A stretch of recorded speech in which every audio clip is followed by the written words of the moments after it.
The Port of Mombasa, the gateway into East Africa. Businesses based in Kenya, Uganda, Rwanda, Burundi, South Sudan and the eastern part of the Democratic Republic of Congo all import or export their goods through this facility. Its strategic importance notwithstanding, operations at the port as well as along the Mombasa-Malaba highway have been characterized over the years by lengthy and costly bureaucratic procedures that not only delay movement of cargo but also inflate the final cost of goods.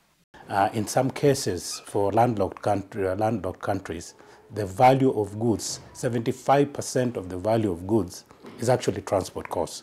Recent studies have shown that the cost of transport in East Africa is actually 50% higher than it is in developed economies such as the US and Europe, where transport accounts for just 4% of production costs. This is why the government, in partnership with key actors at the Mombasa port, have developed a new raft of objectives that are captured in a service charter that aims to streamline the movement of cargo into and out of the port. According to the Mombasa Port Community Charter seen by Citizen TV, vessels that are either offloading or receiving cargo at the port should be cleared within a day through a paperless cargo clearance system by December. This is compared to current turnaround time of 3 days. A container being handled at the port should be out within the same time by the end of this year. The railway system is also expected to ferry at least 30% of all cargo that comes into the country through the port, up from the current level of 4%.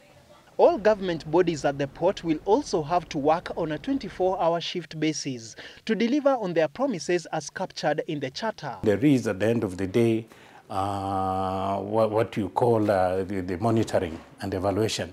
A permanent monitoring and evaluation regime that will then determine at every 6 months what have they done, every year what have they done, and this is a living document, so they will continue to revise it. The charter will be signed in the presence of President Uhuru Kenyatta by 13 parastatals based at the port, led by the Kenya Ports Authority as well as organizations that represent cargo owners and service providers at the port. With everybody working together, including the clearing and forwarding, you actually increase the capacity of the port tremendously.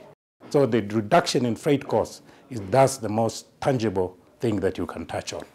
Although this is not the first time that measures have been put in place to improve the performance of the port, the signing of the charter is seen as a new turning point for the port and the entire northern transport corridor. A fresh move that will hopefully end the delays that have kept the cost of doing business high and the cost of goods dear to the consumer. Dennis Otieno, Sunday Live.